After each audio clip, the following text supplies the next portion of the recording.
Po, good morning. Yan yung mga aking mga Brahma chick. Morning po. Lahat may Brahma chick.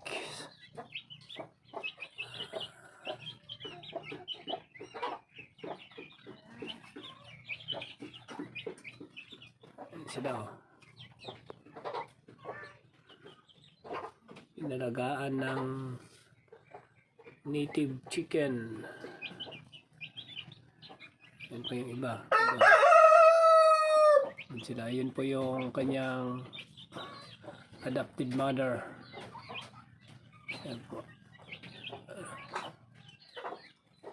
Iba yung nag-aalaga. Oh.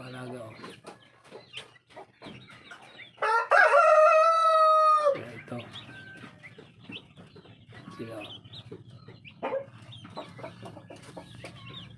Yan po yung tips sa mga nag-alaga ng Brahma. Yung Brahma po ay hindi siya naglimlim. Para po mapisa ay papisa natin sa native chicken. Tipid, para makatipid tayo sa incubator. Yan po. Yan sila oh.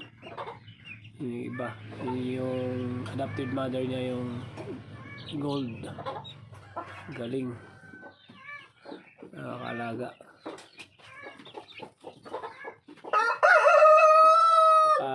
Nasanay sila sa lupa. Sanay sila sa free range. Hindi mo na kailangan ng brooder. Mismo yung adopted mother niya yung magiging hater nila. Lakas na kumain. Sanay. Yung ibang kasama nila nandun. Yan. Yan po.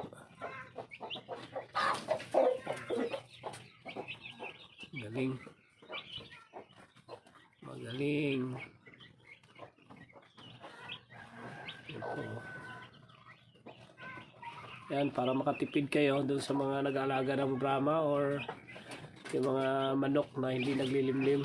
Palimlim natin sa native. Makalaga. Yan sila oh. Malaki na sila, 2 weeks. 2 weeks na mga yan. Simula na pisa sila, 7 sila. Ngayon, sa awan ng Panginoon, 7 pa rin sila. Ayan. Lulusong sila. Maliliksi. Alam nila yung pag-inuman nila, nandun sila.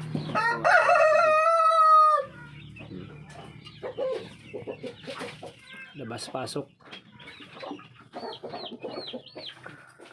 Sila.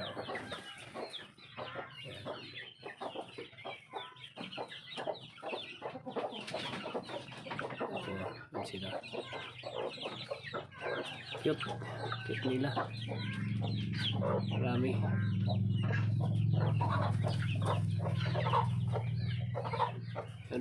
Yan lang po yung ano natin dun sa mga gustong mag-alaga ng Brahma. Tapos wala kayong incubator. Pag may native kayo, doon nyo na lang papisa. Yan sila oh. Yan yung adopted mother niya. Magaling. Yan po, mga pure Brahma po yan. Yung sisiyo na yan. Pure Brahma. Bye bye. Thank you.